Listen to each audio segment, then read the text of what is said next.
Bismillahirrahmanirrahim. Alhamdulillahi Rabbil Alameen. Wa sallallahu ala Sayyidina Muhammadin wa alihi tahirin. We are starting a course on Ilm al-Akhlaq, on the science of Islamic ethics or Muslim ethics or morality. And we are going to have our first lesson today of Ilm al-Akhlaq. Now, akhlaq, or the science of morality, ilm al-akhlaq, this is a very, very important science of Islamic studies. We can divide broadly the type of educational material that we study in Islamic studies into three broad categories. We can put them into beliefs, jurisprudence, and a section for spiritual development, reaching to perfection. Over here, we can place morality, akhlaq. So akhlaq or ilm akhlaq is one of the very important sciences which are studied in the hawza, in the seminary. As this topic is related to and connected to the adornment of the self with beautiful qualities. That is, this science, this study, it is connected with adornment of your self, of your soul, with beautiful attributes, with beautiful qualities, and the removal of the ugly traits, the vicious qualities, those ugly traits and qualities, those ugly attributes. So the science of akhlaq is very important because it is the science which is connected with adorning ourselves with beautiful qualities and removing from ourselves ugly qualities. Adornment of beautiful traits and removal of ugly traits. Adornment of beautiful attributes and removal of ugly attributes. So the science of ilm al-akhlaq is very important subject matter for our seminary education. The textbook that we're going to be using for this course is a famous book called Jami Sa'adat. This book was written by Mola Mahdi Naraki. And there's a kind of a version of it in English, but it's not precise according to what the Arabic version is like. So the textbook that we're going to base these lessons on is Jami Sa'adat. And these lessons shall consist of approximately 20 lessons. So our plan here is to go through around 20 lessons of akhlaqi related topics, and our focus here will not be just going through hadith or something like that, or going through just the methods of different theories of morality, but our focus here shall be on something called philosophical akhlaq, philosophical ethics, or virtue ethics. So this topic is very important, and it's going to be it's very important for us as students of knowledge, of students of ilm, to adorn ourselves with good qualities and to remove from ourselves those bad qualities. These adornments and removal of ugly traits are fundamental in a spiritual journey. They're fundamental in a path towards true realization of Allah the Exalted, the path towards being a true Muslim, a true mu'min, a true muttaqi person. The word akhlaq is the plural word of khulq. This is sometimes translated as disposition, but I'll explain what we actually mean. So the word akhlaq is this plural of khulq. We have two words in Arabic that are just a slight variation in the harakats. We have khalq and khulq. Khalq is the external creation, like one's body, the outside creation of something. This is called khalq. This is the outer creation, or the zahir, or the external creation of thing. It's called khalq. Whereas khulq, it signifies that inner creation. So this khulq, it means that inner creation. So maybe this is could shed light on some understanding of why they would translate khulq as disposition. So let us look in the Holy Quran what we find about our souls. Should we purify ourselves or not? What should we do with our nafs? So we find in Surah 91, Surah Ash-Shams, verse 7 to 9. وَنَفْسٍ وَمَا سَوَاهَا فَالْهَمَهَا فُجُورَاهَا وَتَقْوَاهَا قَدْ أَفْلَاهَا مَنْ زَكَّاهَا وَقَدْ خَابَ مَنْ دَسَّاهَا. وَنَفْسٍ, and they translate it, and the soul. وَنَفْسٍ وَمَا سَوَاهَا, and what and who has made it perfect. فَالْهَمَاهَا فُجُورَاهَا وَتَقْوَاهَا. This is that word that ilham comes from. So let's read the English translation and get the idea. So, and the soul, this is the English transinterpretation of the noble ayat. وَنَفْسٍ وَمَا سَوَاهَا, and the soul and him who made it perfect. فَالْهَمَاهَا فُجُورَاهَا وَتَقْوَاهَا, and then he inspired it to understand what is right and wrong for it. قَدْ أَفْلَاهَا مَنْ زَكَّاهَا, certainly he will be successful who does what? Man zakaha, purifies it. Zakah is to purify. Giving zakat is to purify your wealth. وَقَدْ خَابَ مَنْ دَسَّاهَا, and he will indeed fail who corrupts it. So see here, this noble ayat points us to the inner state of the human being. It points us to our very soul, our very self. وَنَفْسٍ وَمَا سَوَاهَا فَالْهَمَاهَا فُجُورَاهَا وَتَقْوَاهَا قَدْ أَفْلَاهَا مَنْ زَكَّاهَا وَقَدْ خَابَ مَنْ دَسَّاهَا. This noble ayat points us to the direction of ourselves and the importance of purifying that self, and the importance of not ruining that self, not corrupting that self.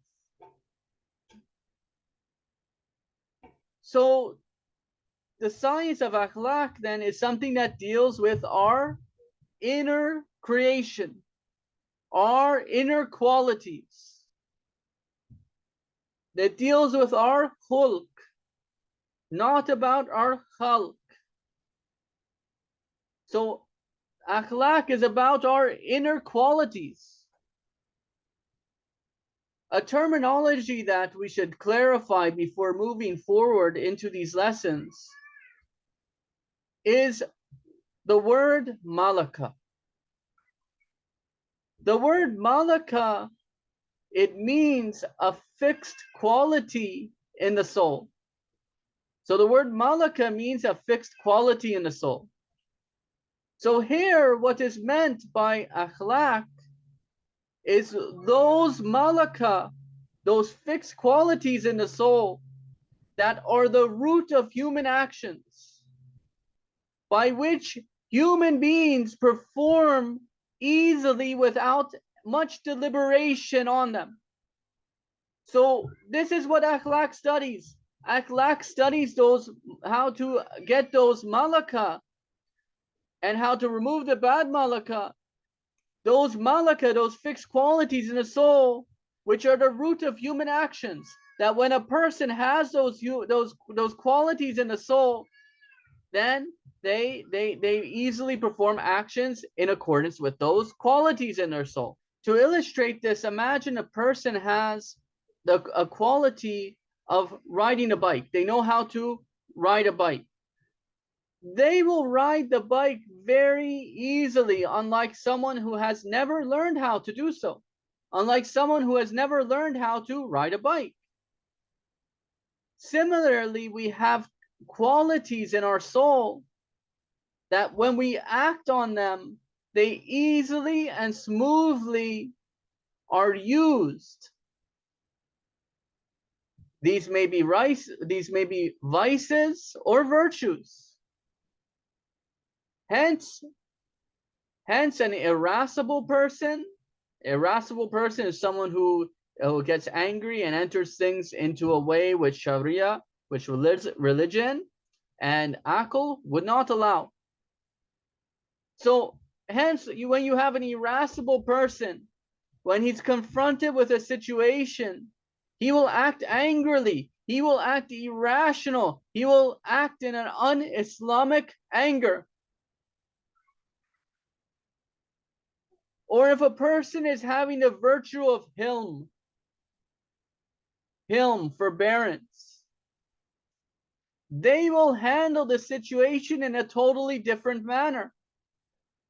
So in the same way, we can have qualities in our soul, just like if we knew how to just like if we knew how to ride a bike, it would be very easy. But if we didn't have that quality, we didn't have that attribute, we wouldn't be able to do so very easily. It would take more effort. Same way, we can have good qualities or bad qualities in our soul, these fixed malaka, and if we have them, then the actions will occur smoothly in accordance with those virtues or vices. A malaka is a kind of attribute or quality of the soul which comes into existence through two ways. However, one must be on guard to preserve and not destroy these good qualities through bad and immoral qualities. So regardless of if you have it, you developed it, or if you've had it according to the other method that we're going to mention, you still must preserve and keep on guard against destroying these good virtues. We can describe good qualities as those types of good attributes which bring one closer to Allah the Exalted, cause one to obey Allah the Exalted. These are those good qualities which are things which are good toward Allah the Exalted. And we could describe those bad attributes or bad qualities as those which take a person far away from Allah the Exalted, plunge a person into disobedience and heedlessness and spiritual polytheism. These are destructive things. Disobedience to Allah, heedlessness of Allah, and spiritual polytheism. So we could say then that we could divide those types of malaka into two types. They are either good qualities, which bring a person into obedience to Allah, bring a person towards Allah's mercy, bring a person towards knowing Allah, and bad attributes which take a person far away from Allah, plunge a person into disobedience, put them into heedlessness and spiritual polytheism. But how do we get these malaka? How do these malaka, these fixed qualities in a soul, get formed in us?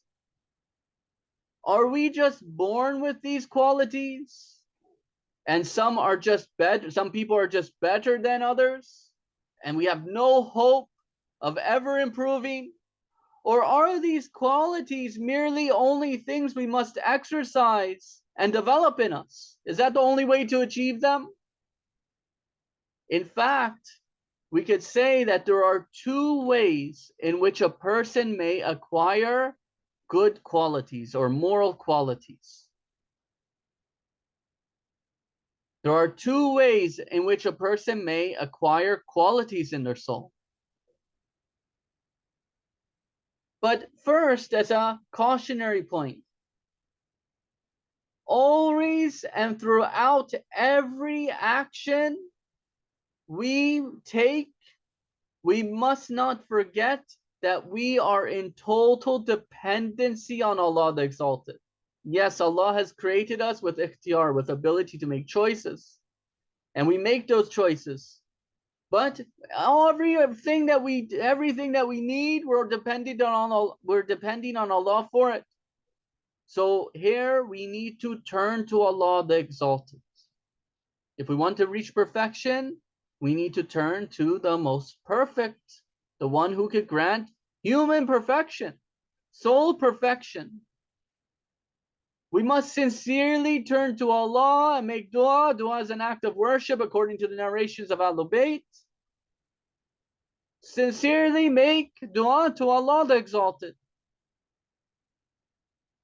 And ask Allah. Ask Allah.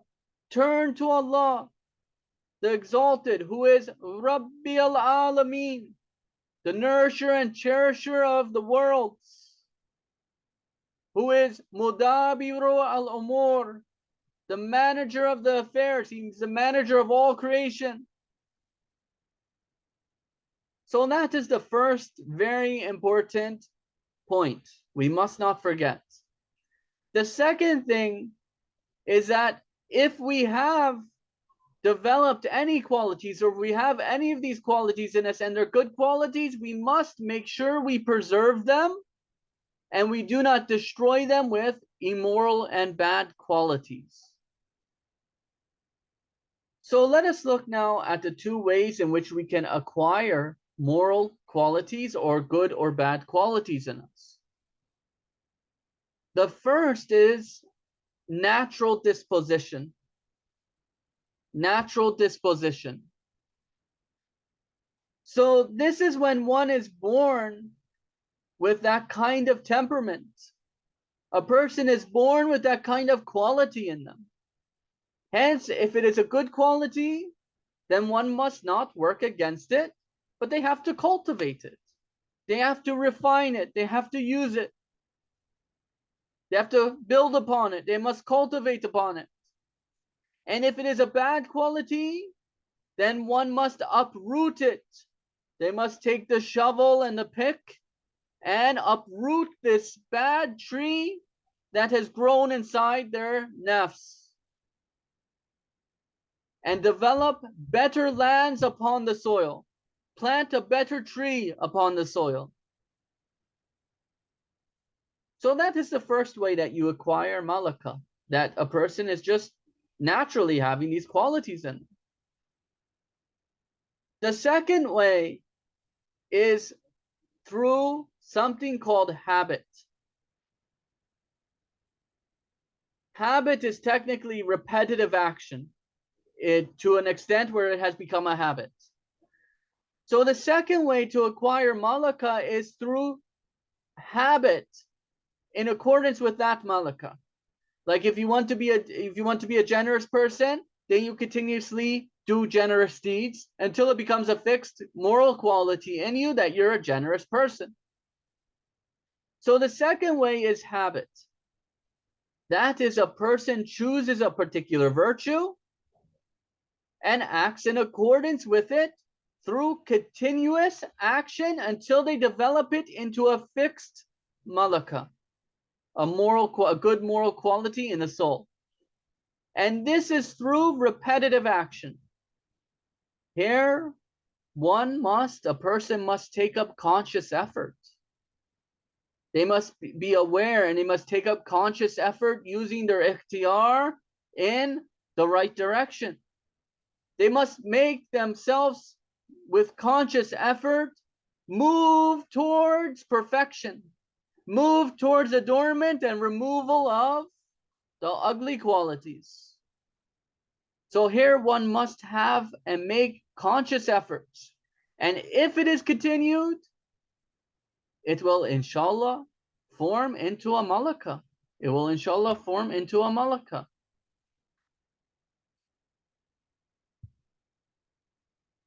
Although some attributes can be natural, this is not omitting the aspect of free will, of ikhtiyar. So even though we say that, okay, you could be born with some kind of qualities, good or bad, you could be born with these kind of qualities, which are a test for you to cultivate on the good, remove the bad, and do and build upon the right.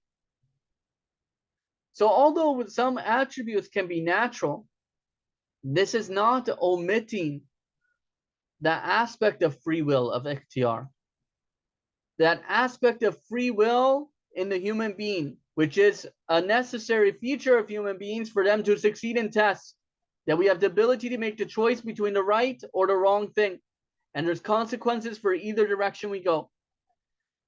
So this having natural dispositions is not omitting that notion. It's not omitting that humans have in their beings free will, ikhtiyar. So humans have ability of ikhtiyar in regards to these qualities. Hence, a person is not forced or compelled to adhere to these practical dictates, which his or her natural qualities direct towards. So if a person has generosity in them, it doesn't compel them and remove the fact that they have free will to act upon those moral qualities. Rather, they still have to use ikhtiyar. It'll be easier, but they are not forced or compelled to do good deeds. They must make that choice. Same with if you have a bad quality naturally in you, have a short temper, you're not free of using ikhtiyar. It doesn't overwhelm your ikhtiyar where you have no free will, you're compelled now to act that way. No, you still have the choice to act that way or not. Although it may be easier to act that way until you remove that vice. Rather, since the human being has the ability to make choices, hence he can overcome the natural disposition which are related to it and caused by the soulish faculties such as aql and memory, etc. All the rest of the dispositions may be changed through the means of human beings' free will. As an example, a human being can control his or her lust, shahwa. They can control one's anger, al-ghadab. They can control one's emotions. Or they can control one's other desires. And they can direct these things, all these faculties and things and qualities in the human being, they could direct them to the adornment and securing of oneself and push themselves towards the path of perfection, towards the path of wisdom, towards the path of becoming a perfect human being. When we say mankind must change their inner state, we don't mean they should destroy and annihilate their instincts either.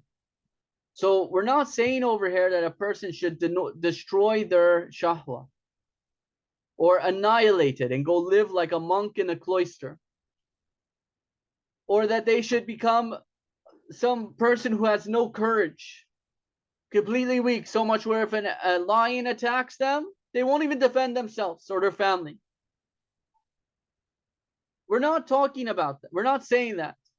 We're not saying that mankind should destroy and annihilate their instincts of reproduction and self-preservation, appetitive instincts and the anger-related instincts, as these features and instincts are part of human life, which human being cannot totally separate himself or herself from without having serious consequences, without causing serious harm to him or herself. If a person doesn't have the instincts of shahwa and they don't have the instincts of ghadab, then they will face serious harms. Like if a person eats no food, he will eventually die. If a person refuses to eat, they don't want to have the desire to eat anymore, they will die, or they will become unhealthy if they stop for a long time. So there's serious consequences to the body and the soul, to society, if human beings have annihilated and destroyed the human potentials in them.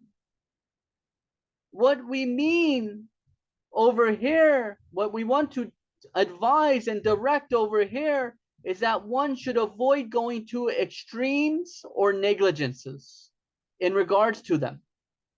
So one should imagine it's on a scale. You have an extreme, it goes up, that's a vice. And if it goes down, negligence, it's a vice. You want to have a balance.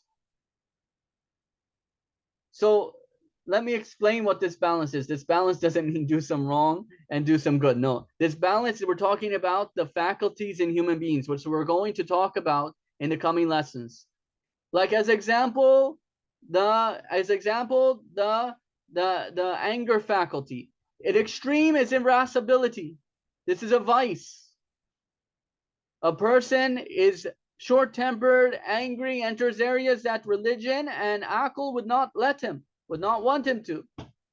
Al-ghadabu miftahu kulli shar. Anger is a key to every evil.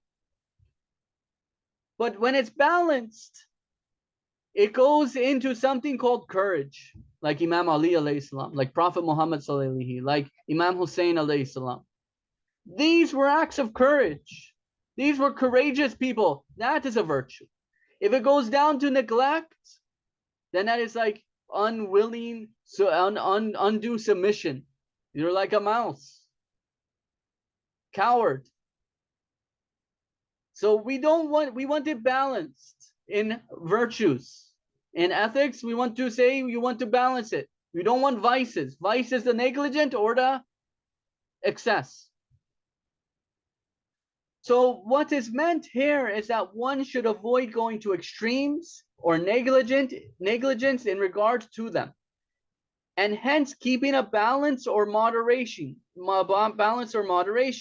placing these desires or these faculties in the correct places in obedience to Allah the Exalted, so that they may direct them in the right manner. Mullah Nawraki, he gives an example. He says, as example in his book, he says, as the seed of a date grows into a fruitful tree through proper care, or a wild horse is trained to serve his master, or a dog is trained to be lifelong friend and a help to man, then he indicates that in this way mankind can attain perfection and wisdom through self-discipline and intelligent preservation. So in a similar way, a person can obtain this sort of perfection through proper discipline. Now, when we considered perfection as it is related to humanity, we can say that human perfection has various levels and degrees. It has various levels from weakness to intensity. And the more amount of self-discipline and efforts of the person on the path, then the higher levels they may reach. Hence, the human being stands between two positions. One, the lowest position, and the other one, the highest position for a human being. The lower is the level below the beast, the level below the animals. and the highest is above the level of angels. This movement of humanity towards perfection and from the potentiality to actuality requires some special things, which in reality is the correct and authentic line of Islam. It is the correct and authentic line of Islam, which is a submission to Allah, which is submission to Allah the Exalted, which results in the submission of the entire contingent existence of the person to the only unique being. A realization, purification, refinement, love, and action. An important part of this journey is the adornment of the human soul as well. A realization, a purification, refinement, love, and action all together. And a very important part of this journey of the human soul is the adornment of this very soul with the gems of good morality, of good moral qualities, and the removal of the human, of the removal of the rubbish and waste of immorality and waste.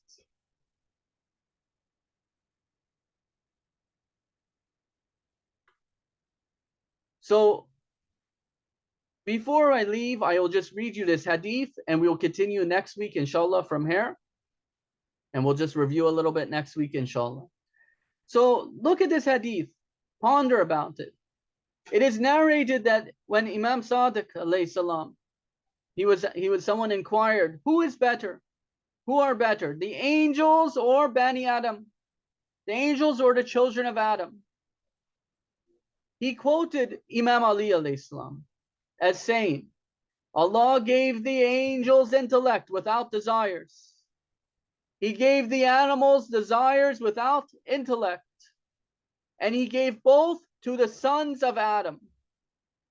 So a man whose intellect prevails over his desires is better than the angels, whilst a man whose desires prevail over his intellects is worse than the animals. And of course here, these are animal-like desires. So we will stop here, inshallah, and we'll continue in the next lesson. Wa akhiru da'wana and alhamdulillahi rabbil alameen.